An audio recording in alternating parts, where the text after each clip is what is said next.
சபரீஷனுக்கும் Senthil பாலாஜிக்கும் direct dealing அப்படின்ற மாதிரி அரசியல் விமர்சகர்கள் சொல்கிறாங்க. அந்த 397 கோடி ஊழலில் முக்கிய பங்கு சபரீஷனுக்கு இருக்குது. அதனால் செந்தில் பாலாஜியை காப்பாற்றியே ஆகணும். ஏன்னா செந்தில் பாலாஜி சிக்கிட்டாருன்னா சபரீஷன் ஜெயிலுக்குள்ளே போயிடுவார். அப்போது சிபிஐ விசாரணை, இங்கே நீதிமன்ற விசாரணை, தொடர்ந்து விசாரணைகள் தமிழ்நாடு முழுக்க இந்திய லெவல்லையும் இவருக்கு எதிராக தான் இருக்குது. தேர்தல் நடக்கிறதுக்கு முன்னாடியே செந்தில் பாலாஜி கைது செய்யப்படலாம் அப்படின்றது அரசியல் விமர்சகர்கள் சொல்லிட்டு இருக்காங்க.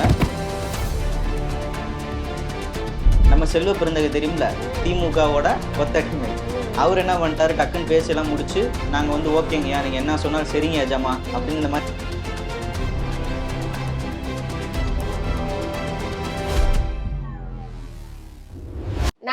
நேயர்களுக்கு வணக்கம். அரசியல் அரங்கம் நிகழ்ச்சியில அரசியல் கருத்துக்கள் குறித்து விவாதிப்பதற்காக இன்னைக்கு நம்ம நிகழ்ச்சியில துரை அவர்கள் இணைஞ்சிருக்காங்க. வணக்கம் அண்ணா. வணக்கம். வணக்கம் அண்ணா. இப்போ இன்னைக்கு அரசியல் சூழ்நிலை வந்து பரபரப்பா போயிட்டு இருக்கு. ஒவ்வொரு விஷயமும் இன்னைக்கு காலையில பாத்தீங்கன்னா நம்ம நியூஸ் பேப்பர்ல கூட போட்டிருக்காங்க, செந்தில் பாலாஜி அவர்களோட வழக்கு வந்து மீண்டும், அதாவது மார்ச் 17ஆம் தேதி வரதாலாம் சொல்லியிருக்காங்க. அதே மார்ச் 17ஆம் தேதி அவர் வந்து டெல்லிக்கெல்லாம் போய் ஆஜராகதான் சொல்லியிருக்காங்க. அதை பார்த்தீங்களா நீங்கள் யாராவது? அப்போ செந்தில் பாலாஜி கைதாவாருங்கிறீங்களா? ஆமாம், உண்மையாலுமே இப்போ இருக்க நிலவரத்தை பார்த்தீங்கன்னா செந்தில் பாலாஜி தம்பி ஒன்று நீங்கள் நல்லா தெரிஞ்சுக்கணும். சம்மன் கொடுத்து ஆஜராக சொல்கிறாங்க, ஆனால் நீங்கள் ஆஜராகலை. திரும்பி இன்னொரு டேட்டில் போய் ஆஜராகிறீங்க. அதே டேட்டில் உங்களுக்கு சென்னை உயர்நீதிமன்றத்துலேயும் உங்கள் மேலே கேஸ் இருக்குது. அது என்ன கேஸ்ன்னு யாருக்காவது தெரியுமா? இது கரூர் டெத்து தானே சொல்கிறீங்க? கரூர் டெத்து கிடையாது, அதெல்லாம் ஓல்டு. இப்போ நியூ என்னன்னா, இந்த ஸ்மார்ட் மீட்டர் தெரியுமா? வீட்டில எல்லாம் நம்ம வந்து கரண்ட் பில்லு அளக்கிறதுக்கு ஸ்மார்ட் மீட்டர் வச்சிருந்தாங்கல்ல, அந்த மீட்டர் பொறுத்துறதுல 397 கோடியில் ஊழல் பண்ணியிருக்கிறாரு அப்படின்னு, அதாவது ஸ்மார்ட் மீட்டர்ல ஊழல் பண்ணியிருக்கிறாருன்னு கேஸ் போட்டிருக்காங்க. இது யார் போட்டதுன்னா, இப்போ நீங்கள் சொல்லுவீங்க அதிமுக போட்டாங்க இல்லை பாஜக போட்டாங்கலாம் வந்து பொருளையை கலப்பாங்க. இது போட்டது யாருன்னா ஒரு தனியார் சமூக அமைப்புகளை கொண்டவங்க, அவங்கெல்லாம் வந்து வழக்கு போட்டிருக்காங்க. இந்த வழக்கு தான் விசாரணைக்கு வந்துச்சு இன்னைக்கு வந்து நீதிபதி என்ன சொல்லியிருக்கிறாருன்னா, இந்த வழக்கை பற்றி நாங்கள் முழுமையாக விசாரிச்சிருக்கோம் அப்படின்னு, இதுக்கு பதில் சொல்லுங்க அப்படின்னு தமிழக அரசாங்கத்தில் கேட்குறாங்க. தமிழக அரசாங்கத்தில் இருக்க வழக்கறிஞர் என்ன சொல்கிறாருன்னா, இந்த வழக்கில் போதுமான ஆதாரங்கள் கிடையாது. எதுக்குதான் ஆதாரம் இருந்திருக்கு? ஆதாரம் இருந்துமே கேஸ் போடல. நம்ம நேருவோட வழக்குல எல்லாம் பார்த்தீங்கன்னா முழு ஆதாரமும் ஈடி கொடுக்குது. வாட்ஸ்அப் சேட் முதற்கொண்டு கொடுத்ததுமே ஆதாரம் இருந்து வழக்கு போடல. ஆனால் இப்போ இவங்க கோர்ட்லேயும் சொல்கிறாங்க, ஏன்னா இவங்களுக்கு பழகி போச்சு திருடுறது எப்படின்னு. முழு ஆதாரம் கிடையாது, இந்த வழக்கை வந்து தள்ளுபடி பண்ணணும்னு சொல்லிட்டு தமிழக அரசாங்கம் நீதிமன்றத்தில் சொல்லுது. ஒருவேளை அந்த கேஎன்ஆர் வழக்குல வந்து ஸ்டாலினுக்கு, உதயநிதி ஸ்டாலினுக்கு பங்கு இருக்கு அப்படின்ற மாதிரி சொன்னாங்க. அதே போல இந்த வழக்குல கூட காப்பாத்துறதுக்காக அப்படி இருக்கு. இந்த வழக்குல என்ன பங்குனா, சபரீஷனுக்கும் செந்தில் பாலாஜிக்கும் டைரக்ட் டீலிங்கு அப்படின்ற மாதிரி அரசியல் விமர்சகர்கள் சொல்றாங்க. அந்த 397 கோடி ஊழல்ல முக்கிய பங்கு சபரீஷனுக்கு இருக்கு. அதனால செந்தில் பாலாஜியை காப்பாத்தியே ஆகணும். ஏன்னா செந்தில் பாலாஜி சிக்கிட்டாருன்னா சபரீஷன் ஜெயிலுக்குள்ள போயிடுவார். அதை காப்பாத்துறதுக்காண்டி, அவரை காப்பாத்துறதுக்காண்டி இந்த வழக்கை தள்ளுபடி பண்ணணுன்ற மாதிரிலாம் நீதிமன்றத்துல பேசியிருக்கிறாங்க. அப்போ நீதிமன்றம் என்ன சொல்லுதுன்னா, எதிர்த்தரப்பு மனுவையும் நாங்கள் கேட்டுட்டு தான் விசாரிப்போம், அதனால மார்ச் 17ஆம் தேதி திரும்பி வாங்கன்னு இருக்காங்க. ஆனா செந்தில் பாலாஜி என்ன பண்றாருன்னா, மார்ச் 17ஆம் தேதி டெல்லிக்கு போறாரு. அப்போ சிபிஐ விசாரணை, இங்கே நீதிமன்ற விசாரணை, தொடர்ந்து விசாரணைகள் தமிழ்நாடு முழுக்க இந்திய லெவல்லையும் இவருக்கு எதிராக தான் இருக்கு. ஏன்னா இவர் வந்து குற்றவாளி தான். ஏன்னா விஜய சொல்றாருல குற்றவாளி, அந்த லெவலுக்கு போயிட்டாரு. இப்போ இவர் என்ன நடக்கும் அப்படின்னு நீங்க நினைக்கிறீங்க? இப்போ விசாரணை அங்கேயும் நடக்குது, இங்கேயும் நடக்குது. இப்போ இவருக்கு என்ன நடக்கும்னு நினைக்கிறீங்க? அவங்கள ஆதாரம் இருந்துச்சுன்னா கைது செய்யப்படுவாங்க. பாண்டியன் சொன்னது ரொம்ப கரெக்ட். இதுல என்ன விஷயம்னா, தேர்தலுக்கு முன்னாடி, தேர்தல் நடக்கிறதுக்கு முன்னாடியே செந்தில் பாலாஜி கைது செய்யப்படலாம் அப்படின்றது அரசியல் விமர்சகர்கள் சொல்லிட்டு இருக்காங்க. இந்த நீதிமன்ற வழக்குகளும் அதை தான் எடுத்துரைக்குது. தேர்தலுக்கு முன்னாடி செந்தில் பாலாஜி கைது பண்றதுக்குலாம் வாய்ப்பு அப்படின்ற மாதிரி எனக்கு தோணல. ஏன்னா தேர்தல் வரப்போகுது, ஸ்டாலின், உதயநிதி ஸ்டாலின் எல்லாம் விட்டுருவாங்களா? ஏற்கனவே செந்தில் பாலாஜி ஜெயிலுக்குள்ள இருக்கும்போது அமைச்சராக தானே இருந்தாரு. அதனால இந்த தடவை பாண்டியன் சொன்னதுதான் கரெக்ட். என்ன விஷயம்னா, ஜெயிலுக்குள்ளேயே அமைச்சர் என்ன வச்சிருந்தாங்க, அமைச்சராக தானே வச்சிருந்தாங்க. அப்புறம் கைது பண்ணாம என்ன பண்ணுவாங்க? இந்த தடவை ஜெயிலுக்குள்ள அமைச்சர் கன்ஃபார்ம். செந்தில் பாலாஜி ஜெயிலுக்கு போறது உறுதி. இந்த அரசியல் அரங்கம் நிகழ்ச்சியின் வாயிலாக தமிழக மக்களுக்கு நம்ம தெரிவிக்கிறது ஒண்ணு விஷயம் என்னன்னா, செந்தில் பாலாஜி ஜெயிலுக்குள்ள போறார். மிக விரைவில் வந்து ஜெயிலுக்குள்ள போறார். அதுதான் செய்தி. இன்னொரு விஷயம் என்னன்னா, இதனாலதான் அவர் வந்து திமுக மேடைகள்ல ஓரங்கட்டப்படுறாரு. நீங்க எந்த மாநாட்டில் பார்த்தீங்களா? இப்போ ரீசெண்டா நடக்கிற மாநாட்டில் எந்த மாநாட்டிலுமே செந்தில் பாலாஜி வந்து முன்னிலைப்படுத்த மாட்டாங்க. அவர் தான் கொங்கு நாட்டு தளபதியாச்சு, அவரை முன்னிலைப்படுத்தாம எப்ப தம்பி நீ ஜெயிலுக்குள்ள போயிட்டேன்னா, நீ தளபதியா இருந்த என்ன, சிப்பாயா இருந்த என்ன, உன்னை தூக்கி தான் அங்கே டவுசரை கழட்டிடுவாங்கல்ல. எப்போ பேண்ட்ல அதெல்லாம் தெரியுமா அந்த இன்சிடென்ட்லாம் நியூஸ் பார்த்தியா? அவர் ஜெயிலுக்கு போகும்போது கார்ல தூக்கி படுக்க வச்சாரு. அது தெரியும். அதுதானே ரொம்ப வைரல் ஆகிட்டு ஆ, இருக்குது. அது மாதிரி திரும்பி நடக்காதுன்னு என்ன நிச்சயம்? விட்டுருவாங்க திமுக காரங்க. விட்டுருவாங்க தம்பி. உனக்கு மறுமையம் முக்கியமா செந்தில் பாலாஜி முக்கியமான்னு ஸ்டாலின் கேட்டா என்ன சொல்லுவாரு? குடும்பமா நாடா? குடும்பம். அதானே திமுக வழக்கம். சபரீஷன் தான் முக்கியம். அதனாலதான் அவர் வந்து ஓரங்கட்ட போடுறாரு செந்தில் பாலாஜி நிகழ்ச்சிகள்ல. எந்த இடத்துலயுமே அவளை சேர்த்துக்கிறது கிடையாது. திமுக வட்டாரங்கள் எல்லாத்துக்கும் தெரியும் செந்தில் பாலாஜி ஜெயிலுக்குள்ள மிக விரைவில் போக போறாரு அப்படின்றதுதான். அதனாலதான் அவர் சிபிஐ விசாரணைக்கு ஆஜரும் ஆகலைங்களா? இப்போ உன் மேல தப்பு இல்லை, உன்னை போலீஸார் விசாரிக்க கூப்பிட்டாங்கன்னா நீ என்ன பண்ணுவ? நான் போவேன். போவேதானே? போய் ஆஜராயிட்டு என்னோட விளக்கத்தை கொடுத்துட்டு கொடுத்துட்டு வருவேன். திருட்டு பய தானே பயப்படுவான் போலீஸை பார்த்தா. நீ திருட்டு பயலா? நீ திருட்டு பயலா? அப்புறம் எதுக்கு நீ பயந்து போய் வேலை தமிழ்நாட்டில் இருக்கும். தமிழ்நாட்டுல ஒரு அமைச்சரா இருக்கிறவரு மக்களுக்காக நிறைய பண்றதுக்காக வேலை இருக்கும். எப்படி அந்த 40 பேர் ம், கரூர் இன்சிடென்ட் ம். என்னம்மா ஒரு அளவு வேணாமாம்மா? அதாவது நம்ம பழமொழின்னு சொல்லுவாங்க, மடியில கனம் இல்லைன்னா வழியில பயம் இல்லைன்ற மாதிரி.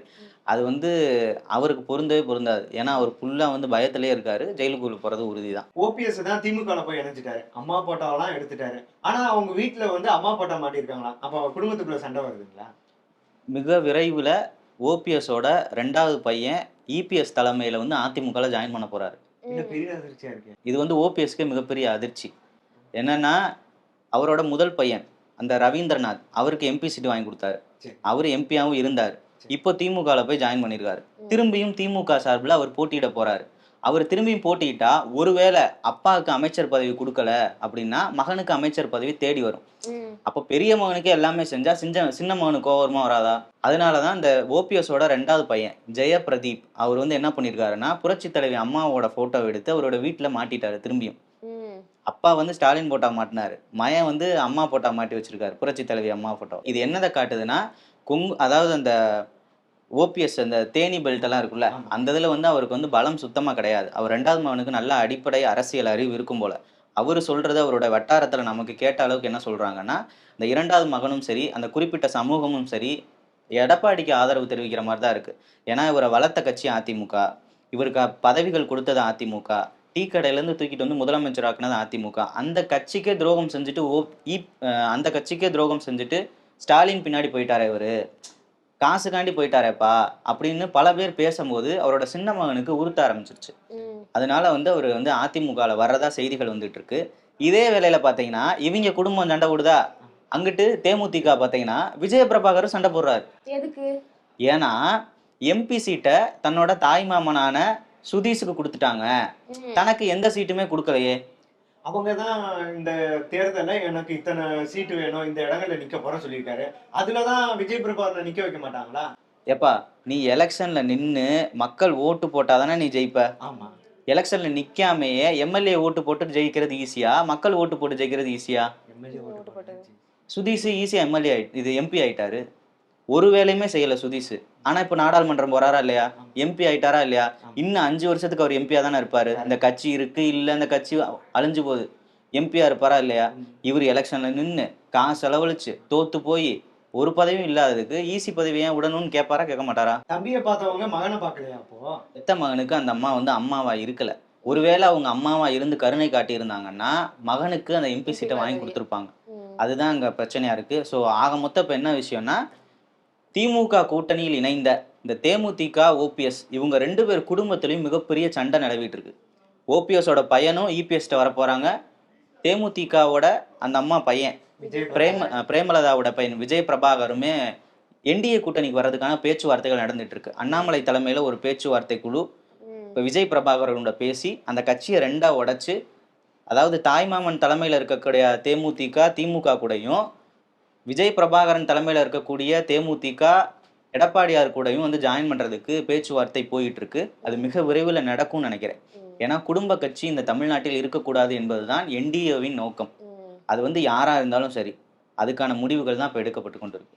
இப்போ மதுரை அதுக்கப்புறம் திருச்சியில வேற என்டிஏ கூட்டம் நடக்க போகுது. இதனால மக்கள்கிட்ட என்ன சொல்ல வராங்க? இந்த என்டிஏ கூட்டம் நடக்குது அப்படின்றீங்களா? உங்களுக்கு வயசு எத்தனை? 23. 23 வயசு. இப்போ இந்த கூட்டம் கட்சி கூட்டமா இல்லைன்னா அரசாங்க கூட்டமா? இது கட்சி கூட்டம். அரசாங்க ரீதியிலான கூட்டம் நான் சொல்றேன். எப்படி சார் சொல்றீங்க? எப்படின்னா இப்போ இவங்க போய் அங்க என்ன அரசியல் பேசுறாங்களா? அரசியல்வாதினா அரசியல் பேசுவாங்க, அது வேற. இப்போ நம்ம அப்பா ஸ்டாலின் மாதிரி போய் டைலாக் இல்லைல்ல, ஏ தொட்டுப்பார், ஏ சீண்டிப்பார், ஏ அவுட் ஆஃப் கண்ட்ரோல், உனக்கு தெரியுமா, ஏ எனக்கு தெரியுமா, இதெல்லாம் யார் சொல்றா? ஸ்டாலின் சொல்றேன். ஸ்டாலின் சொல்லுவார். உதயநிதி என்ன சொல்லுவாரு? எங்க அப்பாவை பார்த்தியா, எங்க தாத்தாவை பார்த்தியா, இதெல்லாம் யார் சொல்றா? உதயநிதி ஸ்டாலின். இப்போ அந்த என்டிஏ கூட்டத்துல மோடி என்ன பேச போறாரு அப்படின்றது நியூஸ் பேப்பர்ல போட்டிருக்காங்க, தமிழ்நாட்டு நியூஸ் பேப்பர்ல போட்டிருக்காங்க. அதை நம்மளோட ஆங்கர் வந்து லிஸ்ட் டவுன் பண்ண இருக்காங்க. 14 லட்சத்துக்கும் அதிகமான வீடுகள் வந்து ஏழை எளிய மக்களுக்காக கட்டி கொடுக்கப்பட்டிருக்கு.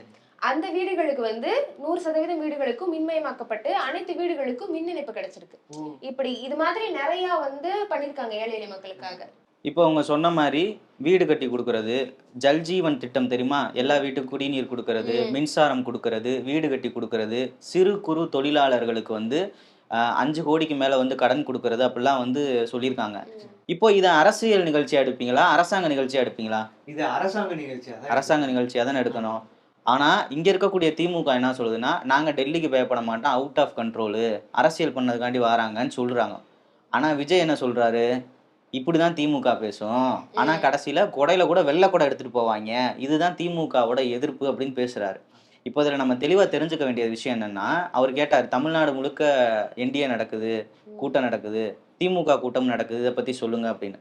இப்போது திமுகவும் சரி, டிவிகேவும் சரி, என்டிஏக்குள்ள இருக்க அதிமுக, பாஜக இவங்கெல்லாம் மாநிலம் தழுவிய மாநாடெல்லாம் நடத்திட்டு இருக்காங்க. இப்போ இந்த மாநாட்டில் நம்ம பார்க்க வேண்டிய விஷயம் என்ன அப்படின்னா, மக்கள் சார்பாக மக்கள் பிரச்சனையை யாராவது பேசுகிறாங்களா அப்படின்னு கேட்டால் என்டிஏ கட்சி தான் மெயினாக பேசிட்டு இருக்கு.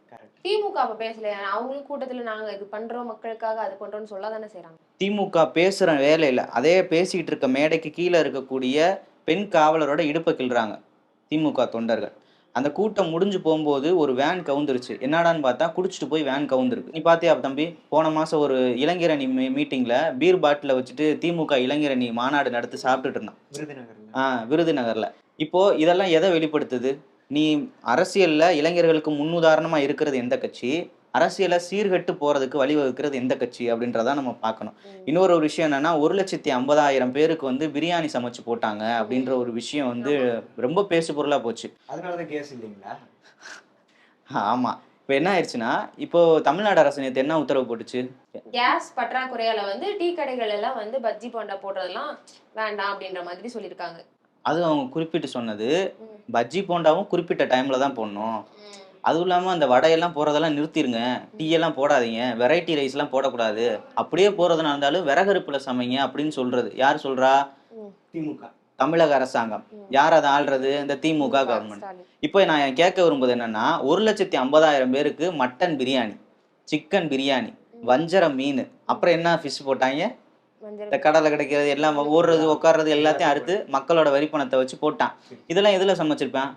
கேஸ்ல தானே சமைச்சிருப்பான். இந்த உளவுத்துறை யாரோட கட்டுப்பாட்டுல இருக்கு? கேஸ் தட்டுப்பாடு தமிழகம் முழுக்க வரப்போகுதுன்னு உளவுத்துறைக்கு தெரியும், மக்கள் வந்து அவதிப்பட போறாங்கன்னு தெரியும், அத்தியாவசிய பொருட்கள் கேஸ் சிலிண்டரோட விலை உயரப்போகுதுன்னு தெரியும். இப்படி இருக்கிற நேரத்துல நீ ஒரு மாநாடு போட்டு 1,50,000 பேருக்கு உன் கட்சிக்காரனுக்கு வெட்டியா இருக்கவனுக்கு இவ்வளவு சமைச்சு போட்டேன்னா, இந்த கேஸை மிச்சப்படுத்தி இருந்தா ஒரு ஸ்கூல்ல சத்துணவு சமைக்க ஆகுமா ஆகாதா? எல்லாம் ஒரு விளம்பரத்துக்காக இருக்கும். ஏமா நீ விளம்பரத்துக்கு பண்ணுமா, பொதுமக்களோட பாதிப்படைதான் இல்லையா? இப்போ உன் மாநாட்டுல நீ கேஸ் யூஸ் பண்ற, ஆனா அப்பாவி மக்கள் அவங்க வந்து டீ கடை வச்சிருக்கவன் அவனை கேஸ் யூஸ் பண்ணக்கூடாதுன்னு சொன்னேன்னா, இது எவ்வளவு பெரிய வந்து அதிகார திமிரு, எவ்வளவு பெரிய அதிகார திமிரு. அப்ப அந்த ஸ்டாலின் எவ்வளவு பெரிய சர்வாதிகாரி.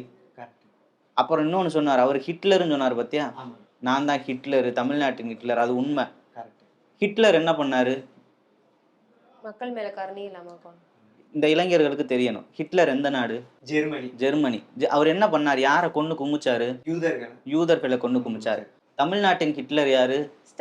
ஸ்டாலின். இங்க இருக்கக்கூடிய தமிழக மக்களையும் பட்டியலின மக்களையும் கொண்டு குமிச்சுக்கிட்டு இருக்காரு. இவரு சேம் தான். அவர் யூதரை கொண்டு குமிச்சாரு, இவர் பட்டியலின மக்களையும் தமிழக மக்களையும் சேர்ந்து கொண்டுட்டு இருக்காரு. இதுதான் தொடர்ச்சியா இந்த மாநாடு வாயிலாக நம்ம தெரிஞ்சுக்க விரும்புவது. ஏன்னா பல இடத்துல வந்து இன்னைக்கு கூட 14 வயசு சிறுமி கூட்டு பாலியல் பலாத்காரம் நியூஸ் பார்த்துருப்பீங்க. இந்த போலீஸ்காரங்கெல்லாம் வீடுக்குள்ள புகுந்து கற்பழிக்கிறது, திமுகவோட இளைஞரணி பொருளாளர் வந்து ஒரு சின்ன பிள்ளையை கற்பழிச்சு தண்டனை வாங்கியிருக்காரு. தொடர்ச்சியா பாக்குறோம். டெல்லியா தமிழ்நாடா இந்த போஸ்டர் வயல் ஆயிட்டு இருக்கு. எலெக்ஷன் வர டயத்துல டெல்லியா தமிழ்நாடுனா ஸ்டாலினுக்கு பயம் வந்துருச்சுங்களா? போன மாசம் இதே மாதிரி ஒரு போஸ்ட் ஒட்டினாயெல்லாம், டபுள் இன்ஜின் டப்பா இன்ஜின் ஒட்டினாய. அதை வந்து நிறைய பேர் கிழிச்சு வீடியோ போட்டாங்களா, அதை நானும் தான் கிழிச்சேன். குரோம்பேட்டையில் நான் தான் கிழிச்சேன். அது தமிழ்நாடு முழுக்க வந்து பிரபலமாச்சு. இப்போ இதுல என்ன தெரியுதுன்னா, இவன் போஸ்ட் ஓட்டதும் விளம்பரம் பண்றதுக்கு தான் இவங்க லாய்க்கு. ஏதோ மக்கள் திட்டம் பண்றானா? கிடையாது. டெல்லிக்கு நீ அவுட் ஆஃப் கண்ட்ரோலா இரு. டெல்லிக்கும் தமிழ்நாட்டுக்கும் போட்டியாவே இருக்கட்டும். அப்புறம் எதுக்கு மத்தியில கூட்டாட்சி, மாநிலத்துல சுயாட்சின்னு சொல்ற? அது எந்த வாயில சொல்ற? எல்லாம் காதுல பூ சுத்துறதுதான். நல்லா பூ சுத்திட்டீங்க. 5 வருஷம் சுத்திட்டீங்க. இன்னும் மக்கள் உங்களுக்கு சுத்த போறாங்க. இப்போ இதுல நம்ம பார்க்க வேண்டிய விஷயம் என்னன்னா, டெல்லிக்கு நாங்க கண்ட்ரோல் ஆக மாட்டோம். நாங்க வந்து தனியா தான் இருப்போம். சரி. ஊழல் பண்ணாம இருப்பியா? இருக்க மாட்டேன். திருடாம இருப்பியா? இருக்க மாட்டேன். பெண்களுக்கு பாதுகாப்பு குடுப்பியா? குடுக்க மாட்டேன். சட்ட ஒழுங்கு கரெக்டா இருக்குமா? இருக்க மாட்டேன். இதெல்லாம் செய்யறது யாரு? ஸ்டாலின். இதெல்லாம் செய்யிப்பான்னு சொல்றது யாரு? டெல்லி. அப்ப கரெக்டா தானே இருக்கு. இங்க கொலை கொள்ளை நடக்குதா? இங்க பாலியல் பலாத்காரம் நடக்குதா? ஸ்கூலுக்கு போற பிள்ளைய கற்பழிக்கிறாங்களா? இங்க ஊழல் நடக்குதா? திருடுறானா? அப்போ இதெல்லாம் பண்றது யாரு? திமுக, இந்த ஸ்டாலினோட அரசாங்கம். இதை பண்ணாதன்னு சொல்றது யாரு? டெல்லி. அப்ப கட்டுப்பட மாட்டேன்றது கரெக்டா தானே இருக்கு. இவங்க முகத்தை வச்சு யாராவது ஓட்டு கேட்க போனாவே மக்கள் வந்து எப்படி எதிர்வினை ஆற்றுவாங்கன்றதுக்கு உதாரணம் தான் இந்த போஸ்டர் தமிழ்நாடு முழுக்க கிழிக்கப்பட்டதுன்னு நான் பாக்குறேன். திமுக கூட்டணியில இருக்க கம்யூனிஸ்ட் கட்சிகள் வந்து பேச்சுவார்த்தை நடந்து முடிஞ்சிருக்கு. சீட்லாம் அவங்க கேட்ட மாதிரி ஒதுக்கி இருக்காங்களா? எப்படி ஏதோ சாட்டிஸ்ஃபைட் இல்ல அப்படின்ற மாதிரி எல்லாம் சொல்லிட்டு இருக்காங்க. இது நல்ல கேள்வி. இவங்களுக்கு மட்டும் இந்த டவுட் கிடையாது, தமிழக மக்களுக்கு இருக்கு. கம்யூனிஸ்ட் கட்சிக்குமே டவுட். என்ன சொல்றாங்க? டிமாண்ட் என்ன? எனக்கு வந்து தகவல் படி அப்படின்னா, போன தடவை எவ்வளவு சீட்டுமா கொடுத்தாங்க? 6 சீட்டும் 25 கோடி ரூபா காசு கொடுத்தாங்க. அது நாங்க வந்து கையில வாங்கல.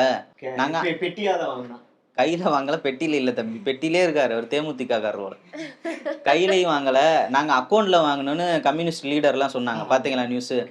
ஆனா இப்ப என்ன சொல்றாரு ஸ்டாலின்னா, 6 தொகுதி 25 கோடி, 4 தொகுதி 60 கோடி. எது வேணும் நீங்க சூஸ் பண்ணிட்டு 2 பேரும் போயிட்டு வாங்க. கூட்டணி கட்சியெல்லாம் கட்டி போட்டிருக்கோம், ஃபுட்டு வைக்கணும், நாங்க வரிசையில நிக்கிறாங்க, நீங்க போயிட்டு வாங்க அப்படின்னாங்க. என்ன டிமாண்டு? 6 தொகுதி 25 கோடி, 4 தொகுதி 60 கோடி. இந்த ஆப்ஷன்ல எந்த ஆப்ஷனை கம்யூனிஸ்ட் கட்சி தேர்ந்தெடுக்கும்? 6 தொகுதி 25 கோடியா தான் இருக்கும். ஏமா அது உண்மையான கம்யூனிஸ்ட்னா பரவாயில்ல. இவங்க இருக்கவங்க எல்லாம் யாரு? ஊழல் பண்ற கம்யூனிஸ்ட். இவங்க கம்யூனிஸ்ட் கட்சியோட பேர் என்ன தெரியுமா? Karunanidhi communist party. இப்போ கேள்விப்பட்டிருக்கேன் அந்த கட்சி. அது வந்து 2016லயே மாத்தியாச்சு. இவங்க வந்து யாருன்னா, இன்ப நிதியை வந்து முதலமைச்சராக போராடுறவங்க தான் இந்த கம்யூனிஸ்ட் கட்சி. இவங்களோட ஆப்ஷன் என்னன்னா, 2வது ஆப்ஷன் 4 கோடி, 4 தொகுதி 60 கோடி. 4 தொகுதி 60 கோடி ரூபா. இந்த 60 கோடியை வந்து இருக்கிற அந்த 4 பேர் இருப்பாங்க தெரியுமா, குச்சியை தூக்கிட்டு கம்யூனிஸ்ட் நடவாங்க, அவங்க பங்கு பிரிச்சுக்குவாங்க. மிச்ச செலவையும் திமுகவே பார்த்துக்கும். அவங்களுக்கு அந்த 4 தொகுதி 60 கோடி தான். அக்கமடேஷன், சோறு போட்டுருவாங்க 3 நேரத்துக்கு. காசு வந்து 200 ரூபா படிக்காசு கொடுத்துருவாங்க.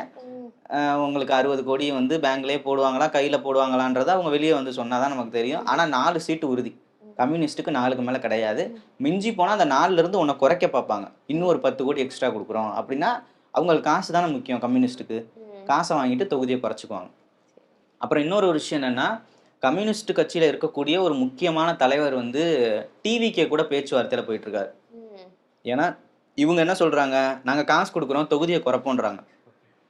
அந்த கட்சியின் மீது அனுதாபிகள் இருப்பாங்கல்ல, அவங்க வந்து டிவிக்கே கூட பேச்சுவார்த்தையில ஈடுபட்டு அவங்க என்ன சொல்றாங்கன்னா, எங்களுக்கு ஒரு 20-30 தொகுதி கொடுங்க, கட்சிக்கான செலவுகளை பார்த்துக்கோங்க, நாங்க டிவிக்கே கூட வாரோம். அது ஒரு மாநிலத்துக்கு கிடையாது, கேரளா, தமிழ்நாடு, புதுச்சேரி 3 மாநிலத்துக்கும் சேர்த்தாப்புல வாங்க அப்படின்னு வந்து பேச்சுவார்த்தை நடக்குது. இது தமிழ்நாடுனா சரி, கேரளா வேற சொல்றீங்களா? அங்கெல்லாம் யார் தலைவரா? ஏன்னா கம்யூனிஸ்ட் கட்சி அங்க 2 தடவை தொடர்ச்சி ஆட்சியில இருக்கு. போன தடவையும் ஆட்சியில இருந்துச்சு, இந்த தடவையும் ஆட்சியில இருக்கு. ஒரே முதலமைச்சர் அந்த பினராயி விஜயன், அவர் மட்டும்தான் முதலமைச்சரா தொடர்ச்சியா இருக்காரு. இப்போ அவரு திரும்பி முதலமைச்சர் ஆகணும்னு அவருக்கு விருப்பம் இருக்கு. ஆனா கேரளாவோட அரசியல் வரலாற்றுல ஒரு கட்சி ஆட்சியில இருந்துச்சுன்னா அடுத்த தடவை தோத்துரும். ஆனா கம்யூனிஸ்ட் கட்சி அதை பிரேக் பண்ணி தொடர்ச்சி ஆட்சியில இருக்கு. அதை திரும்பியும் 3வது தடவையா ஆட்சியில கொண்டு வர பினராயி விஜயன் துடிச்சுட்டு இருக்காரு, விருப்பப்படுறாரு. அதுதான் மார்க்சிஸ்ட் கம்யூனிஸ்ட் கட்சியினுடைய எண்ணமாவும் இருக்கு. அதை வந்து கொண்டு வரணும்னா அவர் யார் கூட சேரணும்? இப்போ வந்து கேரளால வந்து அப்போசிஷன் பார்ட்டி யாரு? காங்கிரஸ் இருக்கு. 10 வருஷமா ஆட்சியில இல்ல. இந்த திமுக இருந்துச்சு பாத்தீங்களா, அதே மாதிரி இவங்களும் இருக்காங்க. இப்ப அவங்க என்ன ஆட்சிக்கு வரணும்னு துடிச்சுக்கிட்டு இருக்காங்க. அதனாலதான் ராகுல் காந்தி டிவிக்கே கூட பேச்சு வச்சாரு, இங்க 3 இடத்துல கூட்டணி வச்சிருவோம் அப்படின்னு. நம்ம செல்வ பிறந்தகை தெரியும்ல, திமுகவோட கொத்தடிமை. அவர் என்ன பண்ணிட்டாரு, டக்குன்னு பேச்செல்லாம் முடிச்சு, நாங்க வந்து ஓகேங்கய்யா, நீங்க என்ன சொன்னாலும் சரிங்க எஜமா அப்படின்னு இந்த மாதிரி கையை கட்டி உக்காந்துட்டாங்க. காங்கிரஸ்காரன் போய் உக்காந்துட்டான். அதனாலதான் ஏமா கேவலமா பேசினாரா இல்லையா அந்த திமுகவினுடைய தெற்கு தொகுதி, மதுரை தெற்கு தொகுதியினுடைய எம்எல்ஏ தளபதி. ஏண்டா நீங்களா வெக்க இருக்காடா? 5000 ஓட்டு தான்டா வச்சிருக்கீங்க, உங்களுக்குலாம் ஊக்கமிட்டு கூட கேண்டிடேட் ஆள் இல்ல அப்படின்னு. பூத் கமிட்டி கூட ஆளுடா, நீங்க எப்படி ஜெயிக்க முடியும் இத்தனை ஆமா சீட்டு நாக்க பிடிங்கிட்டு தொங்குங்கடா அப்படின்லாம் சொன்னாரு. அதெல்லாம் மீறி காசுக்காக காங்கிரஸ் போய் அடிமையாயிருச்சு. ஆனா ராகுல் காந்தி நினைச்சது வேற. அது மிஸ் ஆயிட்டனால பினராயி விஜயன் என்ன பண்ணிட்டாருன்னா டைரக்டா டிவிக்கு கூட பேச்சுவார்த்தை நடத்திட்டு இருக்காரு.